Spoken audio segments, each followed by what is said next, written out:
আমি এখন যেখানে আছি সে জায়গাটা হলো নেপালের রাজধানী কাঠমান্ডুতে থামালপাড়ায়। থামালপাড়াটা হলো অলিগলি রাস্তার জন্য বিখ্যাত এবং এখানে গত 4 দশকের বেশি সময় ধরে এটা থামেলের কেন্দ্রবিন্দু, মানে নেপালের কেন্দ্রবিন্দু হিসেবে আছে এবং পর্যটনের হটস্পট হিসেবে বিবেচনা করা হয় এখানে। এবং হলো এখানে মানে সবকিছু এক্সপেন্সিভ অনেক। এই জায়গাটা আসলে আমাদের মুসলমানদের জন্য অনেকটা মানে হেজিটেট একটা কাজ করে, কারণ এখানে অকার ফিল করে। এখানে বিভিন্ন পাবস আছে, তারপরে আরো বিভিন্ন ডান্স বার, তারপরে ড্রিঙ্কস এর এই জিনিসগুলো এখানে পাওয়া যায় এবং এখানে সবকিছু গুলো আসলে এক্সপেন্সিভ অনেক। তো আপনারা যারা এখানে ঘুরতে আসবেন কিংবা ভিসা পারপাস অথবা যে কোনো কাজে আসেন, অবশ্যই যে কোনো জিনিস কিনতে গেলে তবে এগুলো দামাদামি করতে হবে। এখানে যারা মানে গেস্ট আসে, সবাই যারা টুরিস্ট আসে সবাই এখানে ফার্স্টে আসে, এয়ারপোর্ট থেকে এখানে সর্বপ্রথম আসে, এখানে এরিয়াটা থাকে। এবং এখানে যে হোটেলগুলোর প্রাইস, এখানে সব অনেক ভালো ভালো হোটেল আছে।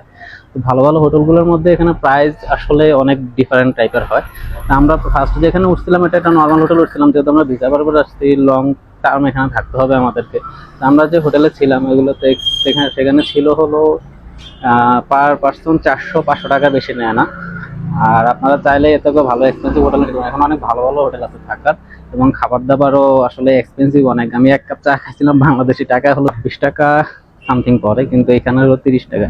আর যারা এখানে ঘুরতে আসবেন অবশ্যই ডলার নিয়ে আসবেন সাথে করে, বাংলা টাকার এখানে কোনো ভ্যালু নেই। আপনি এখানে যদি 1000 টাকা বাংলা টাকা এক্সচেঞ্জ করেন তাহলে এখানে নেপালি 1000 রুপি পাবেন। আর যদি ডলার নিয়ে আসেন তাহলে 133 টাকা ম্যাক্সিমাম পাবেন, আর হলো 132 যখন যে রেট থাকে সেই রেটে পাওয়া যায়। চলুন দেখা যাক কি কি আছে জিনিসটা আমরা আজকে এক্সপ্লোর করব। তো চলুন সাথে থাকুন এবং দেখতে থাকুন। Okay, let's go.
এগুলোতে মূলত মাউন্টেন গিয়ার পাওয়া যায়, যারা হিল ট্র্যাকের জন্য আসছে তারা এগুলোতে ট্রাই করতে পারেন।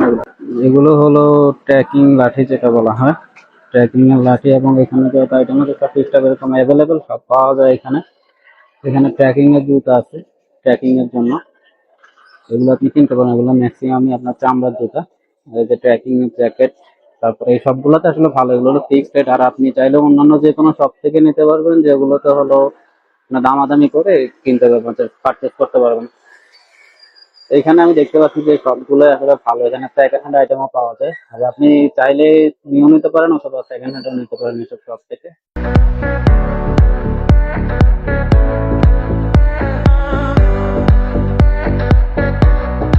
নেপালিদের পাহাড়িদের একটা ট্রেডিশন, এখানে অনেক ধরনের দেখা যাচ্ছে। আমি আমার লাইফে ফার্স্ট এগুলো দেখছি, কখনো এরকম কোনো কিছু দেখা হয় নাই। আপনারা অনেকেই ভিডিওতে দেখে থাকেন। আমি এখন যে সময় বের হয়েছি এখানে এখন 8:30 বাজে। তো এখানে 7টা 8:30টার মধ্যে সব বন্ধ হয়ে যায়। এখানে নাইটের যে ক্লাব গুলো আছে, নাইট ক্লাব গুলো আপনার অনেক মানে অনেক সময় ধরে, রাত 12টার পর থেকে এদের ইয়েগুলো শুরু হয় একেবারে সকাল পর্যন্ত। তো এখানে বেশিরভাগ হলো ফরেনার আছে, বিদেশি ফরেনার, বাংলাদেশিরা খুবই কম আসে। আমি হাতে গোনা কিছু লোক পাইছি, বাট মানে ম্যাক্সিমাম লোক ঘুরতে আসার থেকে বেশি আসে ভিসা পারপাসের জন্য। আমি এখানে আসছি একটা মানি এক্সচেঞ্জের বুথ দেখানোর জন্য। আমি এখান থেকে মানি এক্সচেঞ্জ করে, এখানে হাইয়েস্ট রেট পাওয়া যায় 133 টাকা পাওয়া যায় ডলার প্রতি, কিন্তু আপনাকে $100 ভাঙাতে হবে। এই মানি এক্সচেঞ্জটা আপনারা আসলে এখান থেকে নিতে পারেন, সব জায়গায় আছে দিচ্ছি।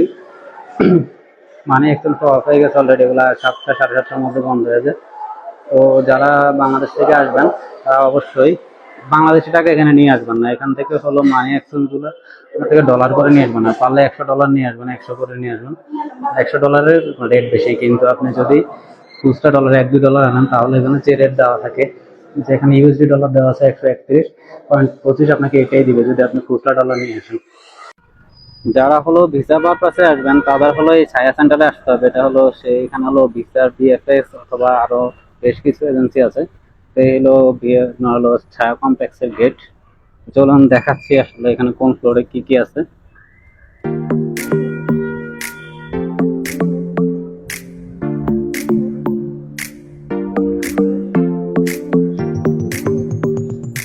এখানে আছে কিউএফএক্স, সিনেম্যাক্স আছে 4th ফ্লোরে, ব্যাংকোয়েট এলক আছে 4th ফ্লোরে, অফিসার ব্যাংক বিএফএস হলো 3rd ফ্লোরে। আমি আর হলো সেকেন্ড শপ হলো শপস আছে, হ্যান্ডিক্রাফট শপস, রেস্টুরেন্ট, ক্যাফে আছে 1st ফ্লোরে, এবং গ্রাউন্ড ফ্লোরে ক্যাসিনো আছে, বেসমেন্টে নাইট ক্লাব আছে বেসমেন্টে। তো নাইট ক্লাব আর ক্যাসিনো যেগুলোতে, এগুলোতে আমাদের বাঙালিরা আসলে কম যায়। তো আমি ঘুরতে গেছিলাম এমনি জাস্ট, কিন্তু ভিডিও করা যায় না। এখানে এন্ট্রিটা আসলে ফ্রি একেবারে, কোনো টাকা লাগে না এন্ট্রি করতে, কিন্তু আপনি চাইলে ওখানে খেলতে পারবেন। তো আমরা যেহেতু বাঙালি এবং মুসলমান হিসেবে আমরা জুয়ারি জিনিসটা খেলি না।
এখানে একটা পিয়ানো ডিসপ্লে করা আছে, এটা দেখা আছে, এখানে লেখা আছে অলরেডি যে please do not touch the piano. এখানে জাস্ট শো হিসেবে রাখা আছে।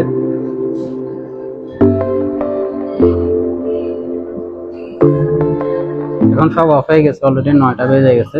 আমি ঘুম থেকে উঠছি, আসলে শরীরটা আজকে খারাপ ছিল অনেক। তো ভাবছিলাম বিকালে বেরোবো, আর এখানে বিকালে বের হয়ে ঘোরানোর মতো আসলে place থাকে না। তো এখান থেকে আপনার হলো ভিএফএস গ্লোবালের 3rd ফ্লোরে যেতে হয়, 2nd ফ্লোর পর্যন্ত যাওয়া যায়, কিন্তু আপনার হলো 3rd ফ্লোরে যেতে পারবেন না, আপনার অ্যাপয়েন্টমেন্ট ছাড়া 3rd ফ্লোরে উঠতে দিবে না। তো যারা এখানে আসতে যাচ্ছেন এবং ভিসার জন্য, এখানে অবশ্যই আমি একটা জিনিস দেখাই দিচ্ছি আপনাদেরকে, কোন কোন দেশের জন্য এখানে ভিএফএস সেন্টারে অ্যাপ্লিকেশন করতে হয়। যেমন কানাডা ভিসা, ক্যানাডিয়ান, অস্ট্রিয়া, চেক republic, Denmark, Finland, France, Italy, Lithuania, Luxembourg, Greece, Malta, Norway, Sweden, Netherland, Croatia, Georgia, Ireland, Israel, Japan, Lebanon, তুর্কি, থাইল্যান্ড। এইসব দেশের আপনি হলো ভিএফএস সেন্টারে অ্যাপ্লিকেশন জমা করতে পারেন। এখানে অসংখ্য এজেন্সি আছে, আপনি চাইলে এখান থেকে যে কোনো জায়গায় অ্যাপ্লাই করতে পারেন এবং যে কোনো দেশে যেতে চাইলে যেতে পারবেন। এছাড়া হাঁটতে হাঁটতে টায়ার্ড হয়ে গেছে পুরো। তো যারা ভিসা পারপাসে আসতে যাচ্ছেন তারা এখানে আসতে পারেন ভিসা অ্যাপ্লিকেশন করার জন্য। এখানে কোনো কিছু জিজ্ঞেস করে না, জাস্ট আপনার অ্যাপ্লিকেশন গুলো যদি কারেক্ট থাকে বা যদি কোনো কিছু শর্ট থাকে, এখানে আপনাকে সবকিছু বলে দেওয়া হবে যে কোন কোন জিনিস শর্ট আছে। তো এটা আপনি ওই দিনের ভিতরে করতে পারবেন, কারণ আপনার যে দিনে অ্যাপয়েন্টমেন্ট আছে ওই দিনের ভিতরে না করলে পরবর্তী দিন অথবা আপনি 2-3 ঘন্টা পরে আসবেন তা হবে না। আপনার যে টাইম দেওয়া থাকে ওই টাইমের ভিতরে আপনাকে সব ডকুমেন্ট জমা দিতে হয়। আর এখানে একটা ভালো জিনিস হলো, আমরা যারা নিউ দিল্লিতে যাই, তো নিউ দিল্লিতে হলো যে যাওয়ার পরে যদি কোনো কাগজ শর্ট থাকে আপনাকে বলবে না, কিন্তু ভিএফএক্স গ্লোবালে একটা জিনিস ভালো আছে, যে কোনো কিছু যদি শর্ট থাকে কাগজ, তাহলে ওরা বলে দিবে যে আপনি এই কাগজটা শর্ট আছে, এটা এখন নিয়ে আসেন। এই জিনিসটা এখানে ভালো লাগছে আমার অনেক। যারা টুরিস্টের জন্য আসবেন এই জায়গাটা বেস্ট, এটা একবার ঘুরে যাবেন। আর এখানে অনেক প্যাকেজ পাওয়া যায় ট্রেকিং এর জন্য। আমি ওদিন খোঁজ নিয়েছিলাম একটা সেন্টারে, তো ওই ট্রেকিং এর জন্য ওইখানে আমাকে বলছিল যে 15,000 টাকা পার পার্সন লাগে। এবং এখানে পোখরা নামক একটা জায়গা আছে, ওইখানে মানে লেক টেক আরো অনেক কিছু আছে, মাউন্টেন দেখা যায়। এখানে আরেকটা পর্বতের নাম বলছে, আমার নামটা এখন মনে আসতেছে না, ওই নামটাও মানে ওইখান থেকে আপনার মাউন্ট এভারেস্ট যদি আকাশ ক্লিয়ার থাকে তাহলে ক্লিয়ার দেখা যায়। এবং আমরা একটা জিনিস আমরা ভুল করি, পোখরা থেকে কিন্তু মাউন্ট এভারেস্ট যাওয়া যায় না, কারণ ওটা হলো নর্থ আর সাউথ, মানে দুইটা ডিফারেন্ট, ইস্টার্ন নর্থ মেবি। আমি একজনকে জিজ্ঞেস করছিলাম, বলছিল দুইটা দুই পাশে। তো পোখরাতে আসলে পোখরায় যাবেন, এবং পোখরাতে আমি জিজ্ঞেস করছিলাম 10,000 টাকায় আপনার হলো 2 রাত 3 দিন প্যাকেজ থাকে। সর্বনিম্ন রেট আপনি হয়তো আরো 2-1 হাজার কম নিতে পারবেন। তো এখানে আসার পর যে কোনো একটা এজেন্সিতে আপনি আলোচনা করবেন, অথবা বাংলাদেশ থেকে কোনো গ্রুপ ট্যুর এজেন্সি আছে ওইসব জায়গা থেকে জিনিসটা কমপ্লিট করে কনফার্মেশন করে তারপরে এখানে আসবেন। আর এখানে আসার পর যত চেষ্টা করবেন দামাদামি করার জন্য। হ্যাঁ, একটা জিনিস কিনতে গেলে অনেক এক্সপেন্সিভ, হিউজ এক্সপেন্সিভ। আপনি একটা জিনিস কিনতে চাইলেন 10 টাকার জিনিস আপনাকে 50-60 টাকা চাই, আপনাকে মূলামূলি করতে হবে। আমি আরেকটা জিনিস বলতে ভুলে গেছিলাম, সেটা হলো এটা হলো পর্বতারোহীদের জন্য বেস ক্যাম্প হিসেবে কাজ করে এই ধামেল। ঠিক আছে, যারা আসবেন তারা অনেকে কি করে এয়ারপোর্ট থেকে সরাসরি পোখরা অথবা অন্য কোথাও চলে যায়, কিন্তু অনেকে আসে আগে এই জায়গায় ঘুরে যায়। তো এখানে এটা হলো বেস্ট, মানে বেস্ট যে হটস্পট এবং বেস্ট ট্রেকিং স্পট হিসেবে কাজ করে। ভিজিটরদের জন্য এই জিনিসটা আসলে অসাধারণ। এটা আপনার দিনে ঘুরলে তেমন মজা পাওয়া যায় না, কিন্তু রাতের মধ্যে সবচেয়ে ভালো পাওয়া যায়। সিকিউরিটি নিয়ে কোনো ইস্যু নাই, আপনার প্রতিটা গলিতে এবং রাস্তায় আপনার এখানে নেপাল পুলিশ আছে, তারপরে গার্ড আছে, সিকিউরিটি আছে, বিভিন্ন এজেন্সি আছে, এরা এখানে গার্ড দেয়। তো এখানে আপনার পকেট মার অথবা কিছু এরকম কোনো কিছু নেই। আর একটা জিনিস ভালো লাগছে এখানে, এখানে আমি আসার পরে এখন পর্যন্ত একটা বেকারিও পাইনি, যেটা সত্যি কথা।